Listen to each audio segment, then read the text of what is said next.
Hello. I thought I would go over some more about reading professionally and the things you got to watch for that would be helpful for you if you knew about them before they happened. These are typical things that are going to happen. And I just did a YouTube yesterday on this. And I think this would be helpful to go even further with some of the things that you need to look for. My YouTube yesterday was on the privacy, keeping your privacy. But with that in place, then you have other things that are going to be important for you that are going to make being a reader enjoyable, or it could also make it where it's kind of distressing to you. So anyway, there's a couple things. I mentioned yesterday that if as a reader, you're going to find people that you read now or that you meet will want to have you as a friend too. Everybody wants a psychic as a friend because this way something comes up, they give you a call. So I just have a quick question for you. And so they're going to try to do that. So they're going to try to get closer to you outside of just the client reader relationship. And usually this will be done by inviting you to one of their parties. So if they have a party, the house, they're having their friends over, and they're asking you if say you come on by, say hi, this be a good time. And I would tell them, thanks for offering. You don't want to do that because if you walk in the door, I don't care if it's a barbecue or what kind of party it is, you are going to be asked to read. Oh, while you're here, could you do a quick reading for me on something? You will have that situation going on. And it will be implied in a way that is a free thing. We're at a party here now. And you don't want to get yourself in there because you'll have a line of people. That's all you'll be doing at the party. Free readings. So what you want to do is you just want to tell the person, thank you for offering. That's awfully nice to you. I really enjoy our conversations as my client. I'm glad you're happy with my readings. And if you want me there as a reader, I can tell you right now, I do that. I do parties. You already know I do house parties. I need a minimum of 8 people there that want a reading.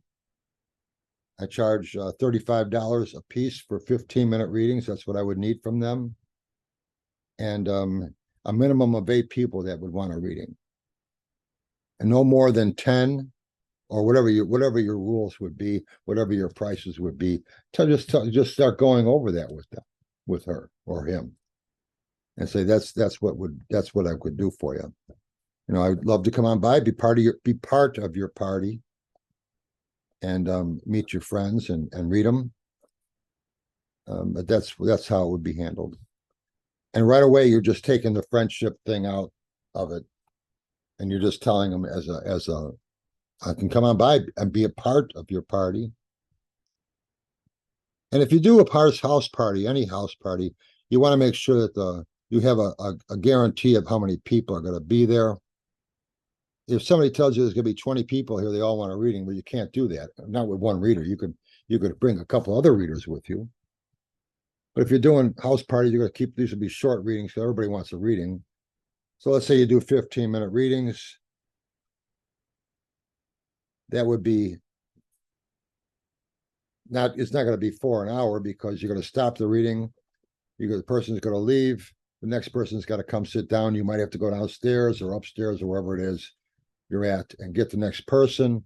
Then they got to come sit down. So it's going to take a good 5 minutes to do. So you're going to have, but if you just rounded it off and say roughly, if everything goes right, for an hour, which would be more like 3. But for an hour, 8 people, that's 2 hours of reading. More than likely, it's going to be about 2.5 hours you're going to be there, if they're all there at the party already. So your host that's having the party is asking you to do this needs to understand that the people have to be there. If there's 8 people, I'll plan on being there 2 hours. Really, you're going to be there longer because of the time between each reading. But so 2 hours. And so they'll have to be there. If they're not there, I'm going to be leaving after I'm done, whoever's there. After 6 readings, there's nobody else. The so-and-so is not coming for another hour yet. Well, they're not getting a reading. I'm going to leave now. So you have that to deal with. So you want to try to have them all there and ready for their reading. And also, before you start that party, I would say a good idea to do, if the people are mostly there or most of them are there, speak with all of them in the beginning. Tell them it's good if you have your money, correct change for your money. Readings are $35. I'd appreciate it if you have correct change or close to it. I'll have some change with me, but not much. Tell them that you could have a pocket full of 5s and 10s if you want, but still, you want them to realize that they have to have their money with them, and tell them to have a question that they'd like to find answers to think about that. These are 15-minute readings. They're going to be short. They're going to be sweet. And to get the most out of it we can, it's good to have something specific that we're looking into. And if we still have time after looking into that, we can look into some other things. So if you have 1 or 2 questions you'd like to know answers to, that's what we'll have. Try to have that ready to go. And you'll do fine with that. You'll do fine with that. Also, it's important if you're doing parties or actually any readings you do, it's just a good habit to get into of getting paid before the reading starts. So the person sits down across from you, you say, "Hi, Mary," or whatever her name is. "How's the party going? How's the festival going?" Whatever you're involved with. And when you have the cards in front of you, you say, "Okay, I need $30 before we start." That's all. Or whatever the cost is. And they say, "Oh, okay." And they get their money out and they pay you. Always get the money before the reading, because if you're doing repetition, you will be in the middle of a reading, and while you're doing that reading, you'll be thinking, "Did I get paid for this one yet?" Or I forgot. Did I get paid? Did I ask for the money? So just have that, and you'll be doing the reading wondering afterwards, did they pay me already? You don't want that. You don't want to ask them, "Okay, I need to get paid." And they'll say, "I paid you in the beginning." You don't remember. So just make that part of your routine, that always get paid first. That's the first thing you do as you pick up the cards. You say, "All right, I need $30 before we start," or whatever your cost is. After you get paid, then you cut these cards. Rule number 1. But you will forget, I promise you. I've had it happen, and it makes it feeling very uncomfortable. Geez, did I already get paid for this or not? You don't want that. So you want to do that. Another thing that I think is important to keep in mind too, again, you're going to get people that want to be close to you, and they're going to call you up and they're going to say, "I just have a quick question." It says 2 minutes. They just have to ask you a question. That'll be, so in other words, they don't want to pay for a 15-minute minimum reading. And you got to tell them, you say, "Look, we'll answer your question, but I got to tell you right now, my minimum charge is a 15-minute reading. So I have to charge it for a 15-minute reading. I charge $35 for a reading. So I have to charge it for $35 for a 15 minutes. If I'm gonna get the cards out and look at the cards, that's the minimum charge. If you have to have a quick question, we could take the rest of the 15 minutes and talk about other things. But even if we just talk for 5 minutes, I got to charge it for 15. So you might as well take advantage of the time and talk about other things. Do that. Let them know you have because if you do 2-minute readings, no charge, is he going to call tonight? He says he's going to call. Am I going to get the raise tomorrow? Am I going to pass the test tomorrow? Are my test results going to be good? Or whatever. Well, it's just a yes or no. That phone will not stop ringing. And you'll be doing a bunch of free stuff. And you don't want to do free stuff.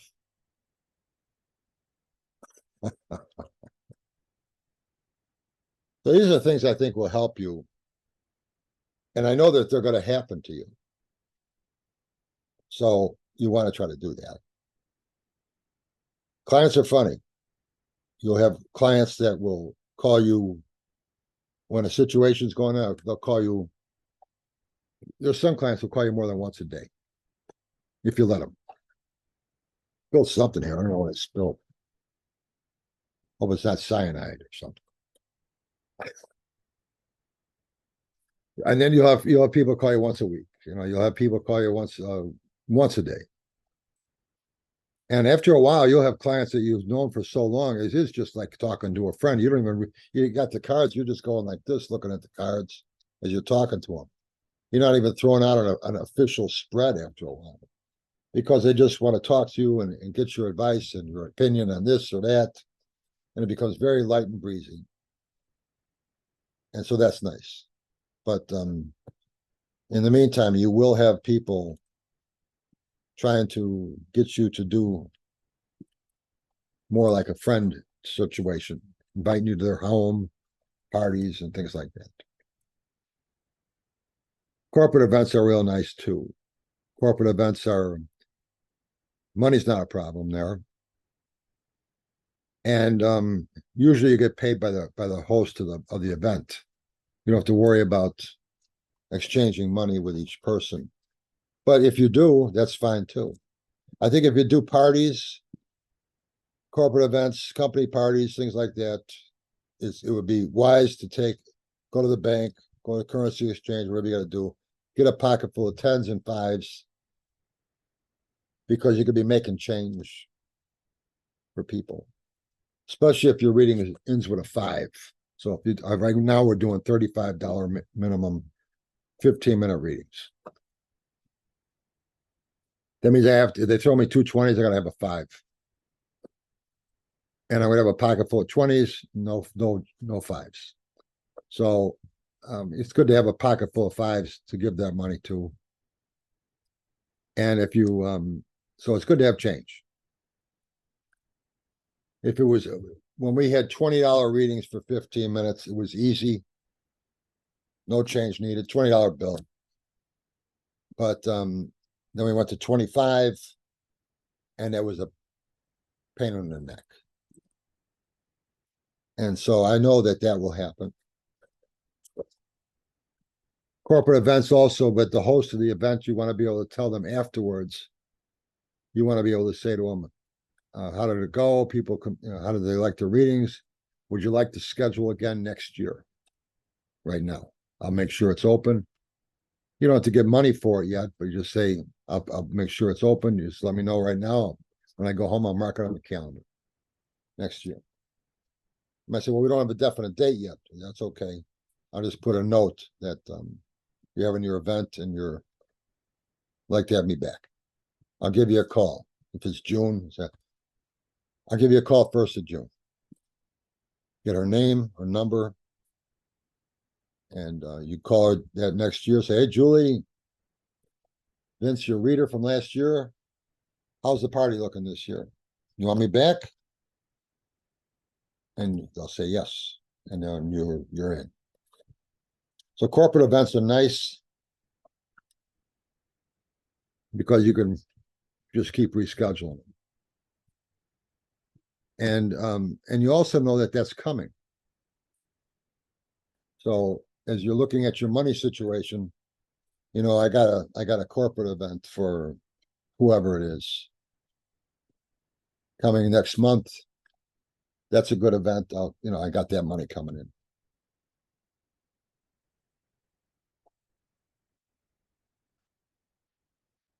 I would definitely put on your business card, house parties and corporate events, phone readings. Have that on your card. Phone readings, you're going to make your most money with, or half of it, I would say. And they're easy, they're quick, they're convenient. The phone rings, you pick it up, you do a reading. So, PayPal. You got their credit card information from before. You just say the same card. You say, yeah. Okay. But anyway, two of those things that I thought were really important to mention is people inviting you to their social events at their home. They will do that. And if you don't tell you thank you, I appreciate your offer for inviting me to come out to your party. I can come there and read and be part of your party. I charge, need a minimum of 8 people. Call talk to your friends, see if they want to read her. See if they want a reading. You get 8 people together, I'll come on out, do 15-minute readings, $35 a piece. And they'll say, okay. And I'll be happy with that. And they just said, no, we just wanted you to come on out. Just tell them, I can't really do that. I make a living at parties. I have to keep it that way. But thank you for offering. And they'll understand. They'll understand. And again, people will try to get you to do free stuff, especially the 5-minute quick question thing. I say, I have a simple question. Just all you got to tell them at that point is just tell them, look, I do this for a living. So this is my minimum charge. And if you put it to them that way, they understand. It's how you word it. Tell me I do this for a living and I have to charge. You have a 2-minute question, fine, but you got 15 minutes. You're paying for 15 minutes. You might as well use them. If you can't use them, I still have to charge you for 15 minutes. If it's a 5-minute reading, I still got to charge you for 15. If I'm going to break the cards open, put them on the table, it's a minimum of 15 minutes. If I come up with any other ideas, I'll do another YouTube. But one other thing I would say to you is if you do work a store, we were when we started out, and I still do work a store right now, the Quest. Linda's there too, whenever she wants to come in. But I work there one day a week, Saturday, and stores will take a percentage of the money. They have to because they're advertising you. They make the appointments, and the store is paid by the client, and then they come sit down with you. Most stores will pay you cash that day. Now, where we're working isn't set up that way because it's a nonprofit organization. It's a worldwide organization. They can't really do that. And I'm not really concerned about the money, really, or getting my name out there or anything like that. I just like the idea of I like it, there.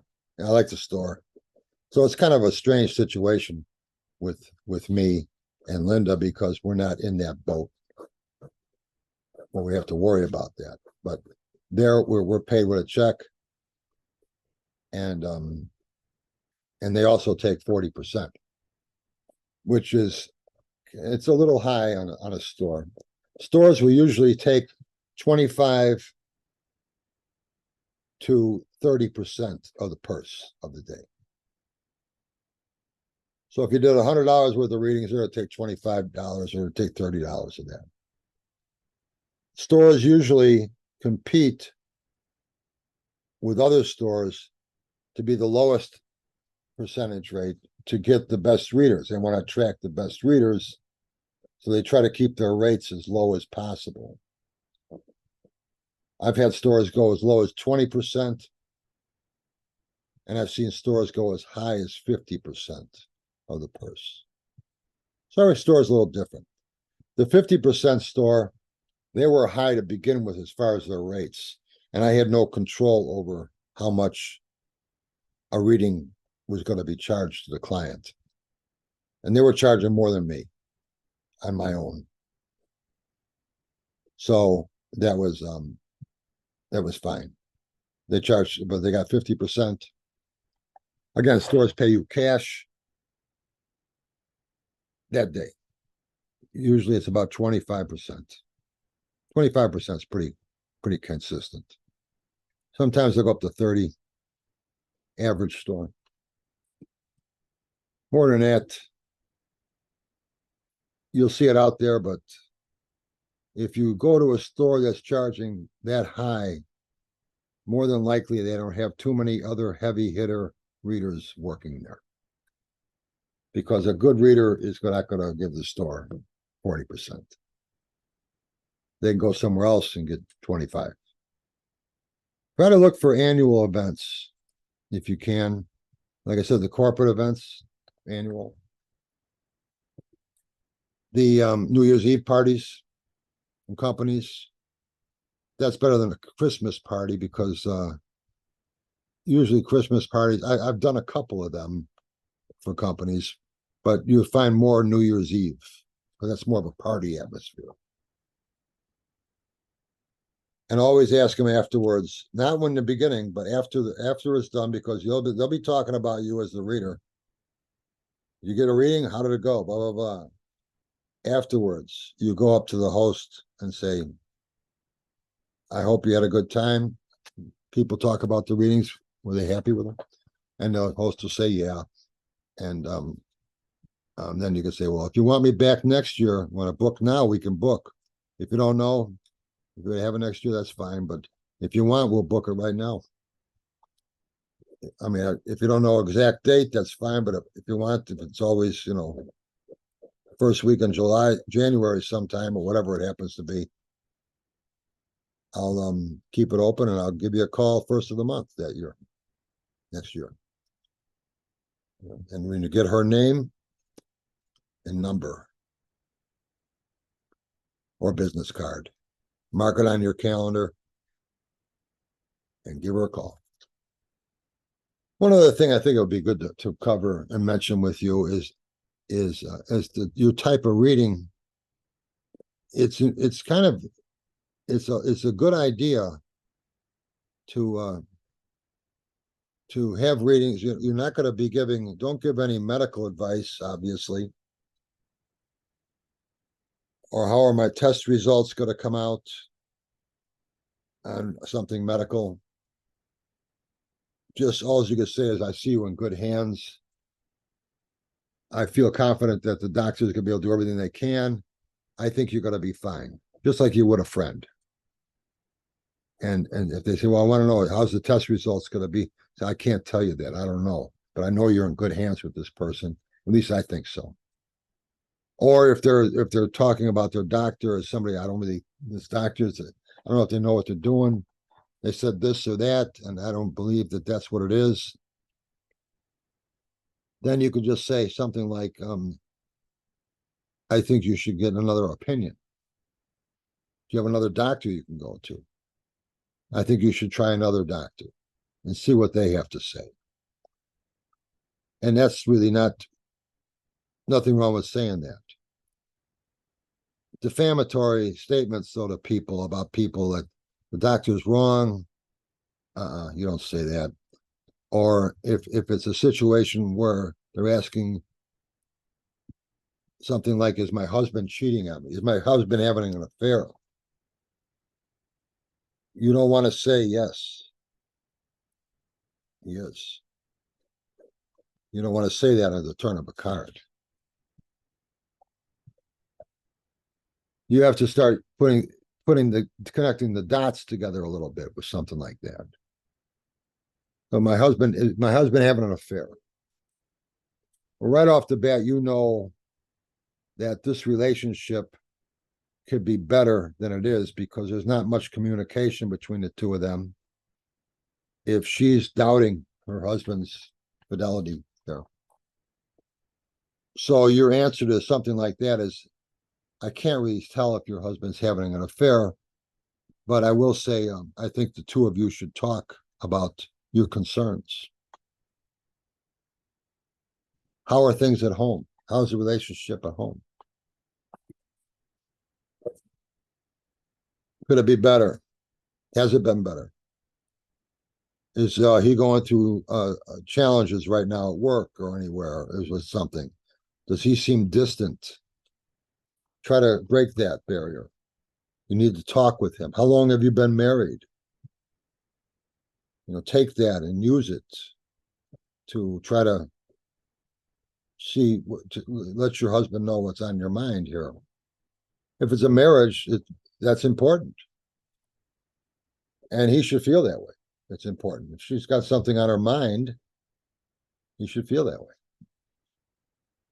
So it's important that you can word things that are respectful to all involved. You don't want to, and I don't care what kind of information that person is giving you to make her suspect that way. It doesn't make any difference. That's the way she's seeing some situation. You don't want to go there and say, from what you're telling me, it sounds like he is having an affair. No. Protect yourself with that. I think that's important, especially with marriages and the affair thing. So just some ideas here that I thought I would share with you that are going to be common, or when they do come up, it's not going to surprise you. Our next tarot Zoom meeting, tarot gathering, is going to be, it's always the second Tuesday of the month. So that's going to be September 12th, 12 o'clock Chicago time. Tarot maps down below, tarotmaps.com, and go to the tarot gatherings in the menu and just click right into the Zoom meeting. If you got any questions about tarot cards, just a hangout for readers, and we just have a good time. Come on by, say hi. I have another questions and answers Zoom meeting coming up. I think that's the 21st of September, a Thursday. If you have any questions about the tarot and you don't want to bring them up at the gathering, you can come by that questions and answers Zoom meeting on the 21st of September. It's a Thursday, 12 o'clock Chicago time. The questions and answers thing is just me answering questions. Where the tarot gathering, you can get ideas from all sorts of people. We'll all get involved in it. So that person has an opinion, that person has an opinion, and so on. You could just weigh out everybody's thoughts on it. Because everybody's always happy to talk. But if you have questions and answers, the questions and answers Zoom meeting on the 21st is just me answering questions for the most part. All are welcome. There's no registration or anything like that. It's all free and free stuff. Just get together and come by and say hi. I hope you like this. Talk soon.